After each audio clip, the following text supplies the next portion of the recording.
This podcast is brought to you by Osprey Approach. In conveyancing, fixed fees mean every minute counts. Too much admin eats into your profits, and inefficiencies slow transactions down. Osprey Approach is a legal software built for law firms, helping conveyancers stay in control by managing cases, accounts, documents, and compliance all in one place.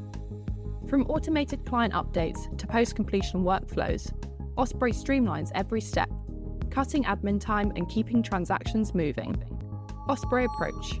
We make running a law firm easier.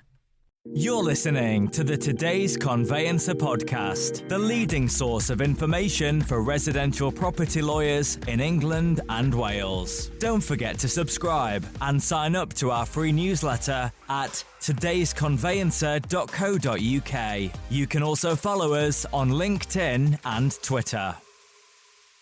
Hello, welcome along to the latest Today's Conveyancer Podcast. It's a slightly shorter version of the usual podcast today with our usual guests, Ben Robinson, Rob Gurney from Landmark Estate Agency Services and Ocrasoft, respectively, talking about the latest property trends report that has just been published by Landmark, looking at the first quarter of activity in the year 2025. Quick reminder of the way the report works.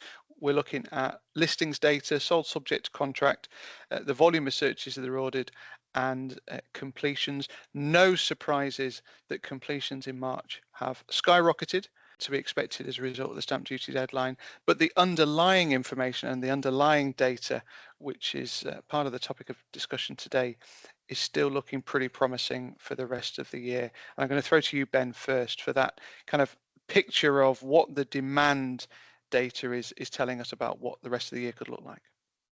Yeah, no problem. So from an agent's view, the forward pipe looks pretty positive. Certainly supply is strong, and that's the start of the process ultimately, and is demand in itself, because supply are people's intent to move, and we've seen that continue to be high. If you look year on year, it's about 1% up on last year, but last year was very good after we'd had a couple of years of quite constrained supply following COVID. So what does that mean? Well, it means there's actually quite a lot of properties on the market for sale. Now that can help drive prices a little bit to the right place, and you know, ultimately the demand on the purchase side comes from the affordability mix between price of property and the affordability of money, and that's in a better place as well, actually. So we're seeing the market operate probably at normal levels from an agent's perspective in terms of the flow through.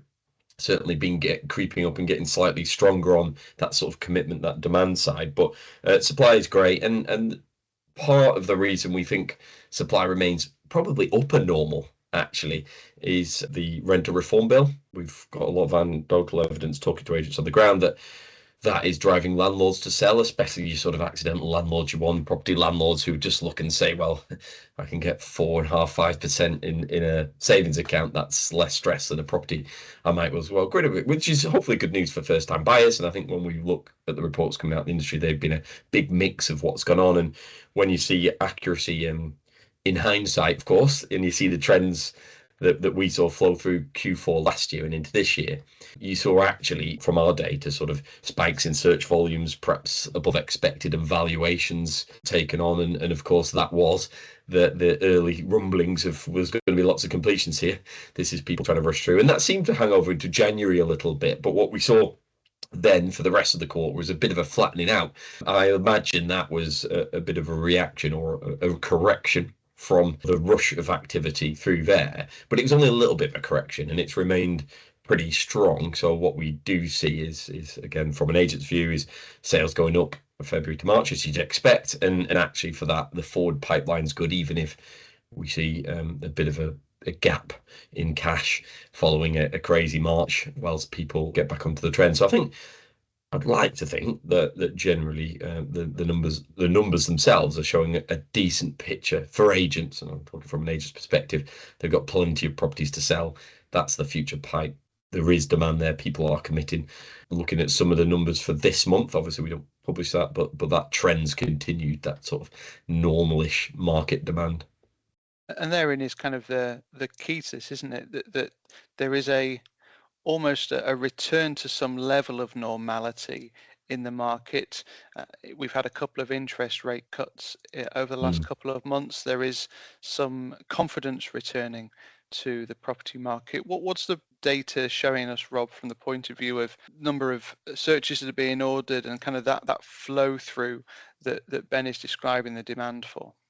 Yeah, in terms of conveyancer market activity, the actual legal work when a lawyer's been instructed and progressing cases through, we can see that from Jan 25's position, looking at that versus the previous year, very similar kind of levels.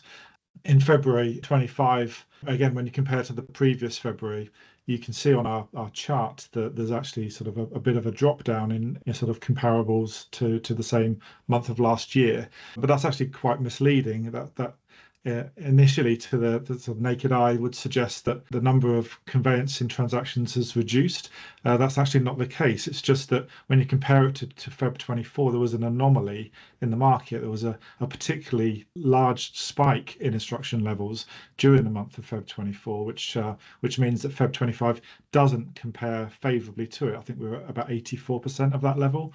But actually, when you look at in real terms, it's actually a very static position from Jan to Feb, particularly when you account for a working day adjustment. There was one less working day in February 25 versus 24. And even though it's just one day, it does make a difference over the scale of things. So when we look at March 25 versus March 24, again, we're about 90% of the previous year's number. But in real terms, from February to March, we actually saw a 5% increase in the number of conveyancing transactions being instructed, which I think is quite impressive, as you would perhaps expect new instructions to have suffered, as clients instructing in March, for example, will clearly have done so knowing that they're not going to benefit from the SDLT savings. So I think that's actually like pretty good news from a conveyancing perspective in terms of, yes, there was craziness going on in terms of trying to get everything completed, but actually there's also evidence of case replenishment to pipelines that would have obviously tumbled off the back of the completion craziness that we've just talked about in March. So pretty positive news, really, if that trend continues, of course. You alluded, Ben, at the start of the discussion to the fact that we'll probably see a subdued number of completions in April, but all the information here seems to indicate, and we've used the phrase green shoots on this particular discussion far too many times, so we're not going to do that, but you seem to indicate that 2025 could actually be quite a good year for the property market.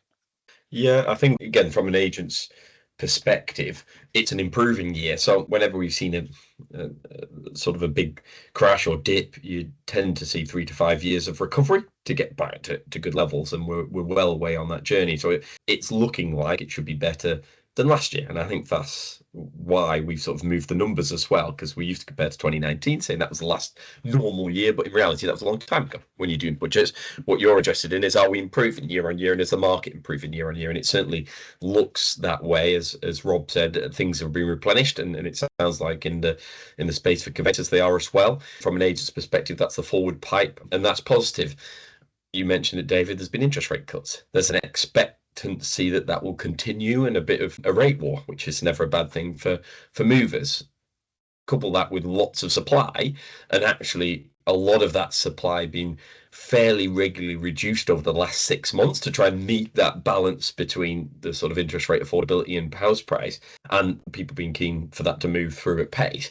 I do think we're getting to a sweeter spot where you start to see that demand really match the supply, although we've got a lot of properties for sale at the moment. Clearly, we've said green shoots before, but I think actually what I would say is that it's been better anyway. So I think agents generally, when I'm talking to, have been feeling that, and they've done a lot of automation, digitization to get through the tough time. So now they'll see some of the benefit from that. But what I will caveat is almost the alternate. The world isn't in a particularly certain spot right this second internationally.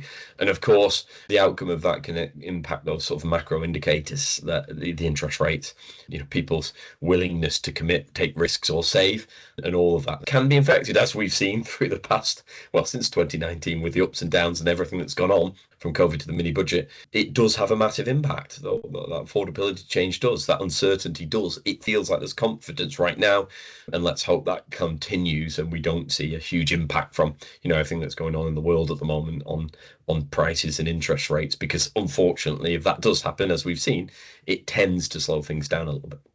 All of which, Rob, means what for conveyancers?